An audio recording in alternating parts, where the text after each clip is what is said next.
Hi, it's Erich here from Matters of the Soul.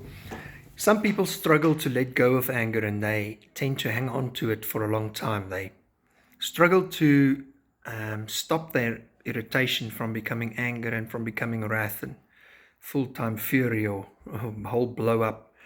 And they almost feel at the mercy of this wave just flowing, and it's going to overwhelm them. But how do you manage that anger? How do you let go of some anger and not just sit with it and let it overwhelm you and grow? That's an important question, and it's also a skill that needs to be learned. It's in the way that you handle or think about your anger. If it's important for you to get to be right, or it's important for you that people treat you right all the time, then you are going to feel that sense of injustice and indignation about that.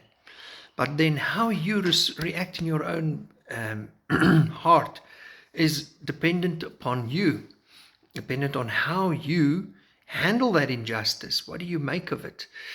Some people tend to struggle to let go because they feel this is going to mean that I justify what they've did, or I just said it's okay, they can hurt me again. And they don't want that to happen. They vehemently resist that because it was unfair that how they were treated, and people shouldn't do this to me. Now, I'm not talking about the fairness or unfairness of what they did or didn't do, because sometimes people really do hurt us and they do treat us unfairly. But then we have a choice on what we're going to do with the anger. Are we going to just let it have a slow burn in our hearts over days and weeks and months, or are we going to constructively address it and learn how to deal with it? Now, the best way, as we've said in other videos, is to constructively communicate your anger effectively in a way that the other person can understand your feelings and that the actual problem can be addressed.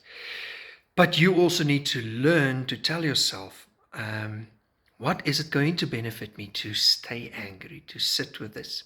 So I need to figure out what has hurt me, why has it hurt me, and how can I now deal with it? It's going to be better for me to let it go, because it does not mean that if I let it go that I just say that it's okay that people treat me this way. It doesn't. Because if people are not just allowed to mistreat you all the time and you just have to forgive and let go. No, but it's going to open up your heart, and it's going to cause you to become an empty vessel that's open for other things again. Otherwise, what the heart is full of, the mouth will overflow with. So your anger will spew out in some way. And anger is an emotion that can lead to bitterness and depression. So, and it has to get out somewhere. So what you rather than do is rather face it, acknowledge it, and then deal with it. Write it out, or constructively decide that I'm not going to harbor this anymore. I'm going to let it go. But I still do not agree. I might not agree with what that person did or how they did it. And if it's not possible for you to talk to that person, if they're not open to it and they're aggressive as well, then it might not be the best way to deal with it by directly talking to them, but by setting boundaries. But in that way, you can get out of that place of feeling like a victim and take control of the situation and ownership, and then let it go. The less you feel like a victim, the less you're going to hang on to anger, because then you realize I don't have to hang on to it, because that doesn't empower me. What empowers me is knowing that I can stand up for myself in an effective, healthy way and handle it, and still even respect the other person even though they didn't respect me.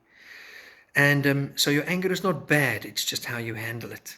If you like this video, would you consider subscribing and on YouTube on our channel, and sharing our pages, and also going onto Facebook and liking and following it there.